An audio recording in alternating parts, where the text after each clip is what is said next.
কোনো ব্যক্তি যদি চায় তার রিজিকের মধ্যে বরকত হোক, রিজিকে বরকত সবাই চান। 2 নম্বর ওয়ায়ুনসালাহু ফি ইসরিহি বা আসরিহি, কেউ যদি চায় তার হায়াতে বরকত, বলেন কয় জিনিসে বরকত? রিজিকে, হায়াতে। বলেন রিজিকে। যদি এই 2 জিনিসে কেউ বরকত চায়, নবী বলেন ফালইয়াসিল রহিমা, সে যেন রক্তের সম্পর্ক জোড়া লাগায়, আল্লাহ তার রিজিকে এবং হায়াতে বরকত দান করবেন। বলেন রিজিক আর হায়াতে বরকত দানের কয় উপায়? মানে না, উপায় একটা। রিজিক আর হায়াতে বরকত হবে একটা আমল করলে, রিজিক আর হায়াতে ভরপুর বেশি বরকত হবে একটা আমল করলে, সেটা হলো রক্তের সম্পর্ক জোড়া লাগাইলে।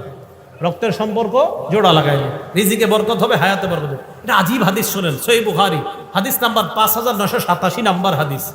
ইন্নাল্লাহা খালাকাল খালক, আল্লাহ সৃষ্টি বানাইলেন, আসমান জমিন বানাইলেন।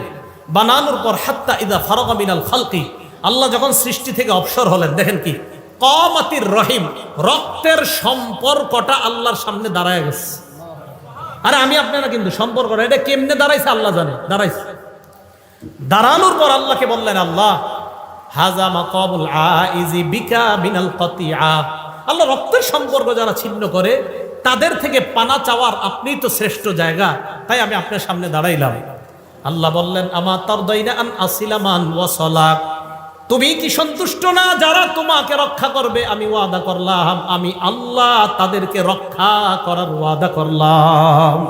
রক্তের সম্পর্ককে আল্লাহ বললেন, ভাই ভাইকে যদি সম্পর্ক রক্ষা করে, ভাই বোনের সম্পর্ক যদি রক্ষা হয়, রক্ত আর আত্মীয়তার বন্ধন যদি রক্ষা হয়, আমি আল্লাহ ওই ব্যক্তিকে রক্ষা করব। এরপর একটা কি কইছে, ওয়া আক্তা মান কাতাআক, তোমাকে যারা ছিন্ন করবে আমি আল্লাহ তাকে ছিন্ন করব। আত্মীয়তার সম্পর্ক যে ছিন্ন করবে আমি তাকে ছিন্ন করব।